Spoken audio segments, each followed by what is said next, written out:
Bugün biz Ali Ekber Damoğlanның yetekçiligida Xitoy tajovuzchilarining vatanimiz Sharqiy Turkistonda elib berayotgan irqiy qirg'inchilikni dunyoga anglatish uchun tartiblagan Istanbuldan Anqaraga piyoda yurish harakatini anglab, Qirg'izistondan Istanbulga kelgan qarindoshlarimizni ziyorat qilamiz. Assalomu alaykum, qanday ahvolingiz? Va alaykum assalom. Oldi bilan o'zingizni bir qisqacha tanitib o'tgan bo'lsangiz. Men Qirg'izistondan ittifoqda ayollar komitetining ma'mur raisi Tursunoy Islom bo'laman. Sizlar Qirg'izistondan bu yerga kelibsizlar. Qirg'izistonda bu yerga kelgan eng cho'ng tuhf bo'lgan sababni so'zlab bera olamsiz? Biz Qirg'izistondan kelgan maqsadimiz mashadagi Uyg'ur xalqimiz bilan ko'rishaylik deb. Butun Turkistonda yashayotgan Uyg'ur xalqimiz shunday qanday yashayotdi, nima maqsad bilan, nima ishlarni qilyotdi deb o'z ko'zimiz bilan ko'rib, bir ming anglagandan bir ko'rgan a'lodaydi, bir ko'raylik deb kelgandik. Rahmat.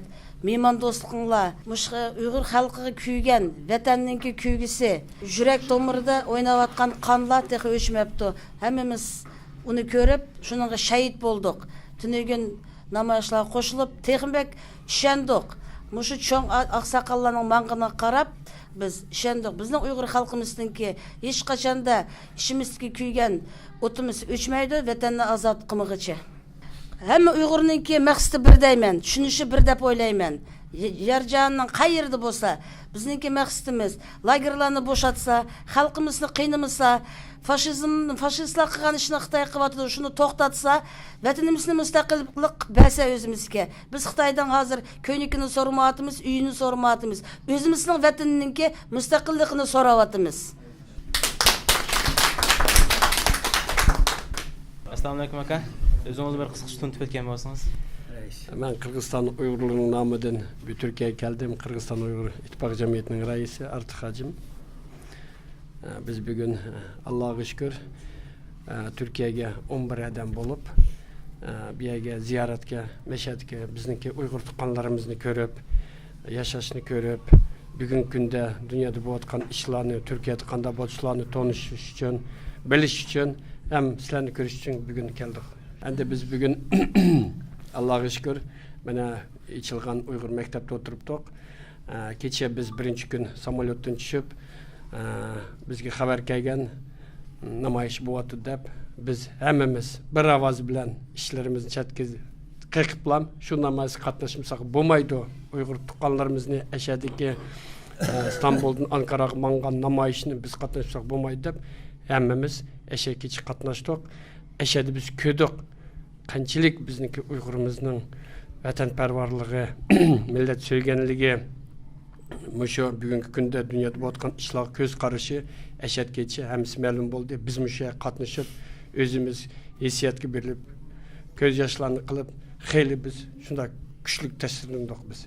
Allohga shukr, meshadagi Turkiyada yashayotgan bizning Uyg'urlarimiz bugungi kunda ko'p o'zining asini qo'shib, millat, vatan uchun Qatkan işleri çönken biz bugün göz karşımızda bugün emmemiz bunu məlum bulduk.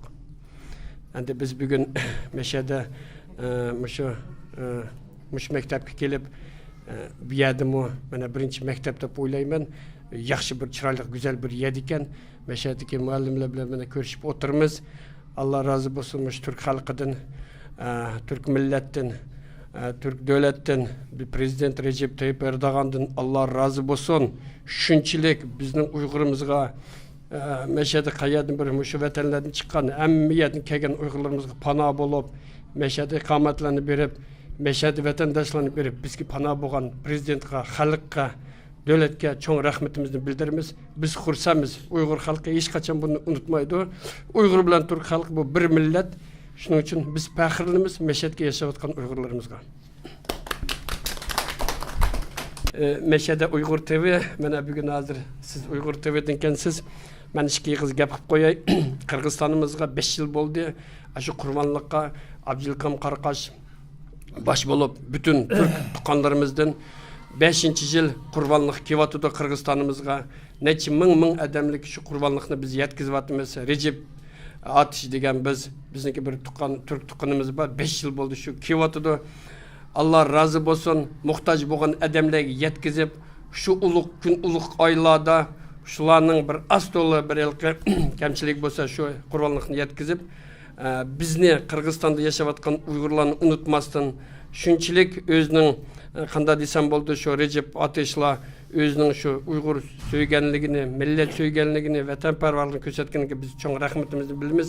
Abdul Qaraqashqamga, Ashad qo'lasi ishlayotgan Recep Atishga, Ashad bütün Türk tuqqanlarimizga shu Almaniyada shunchalik iqtisod yig'ib, bizni Qirg'izistonda unutmaganiga.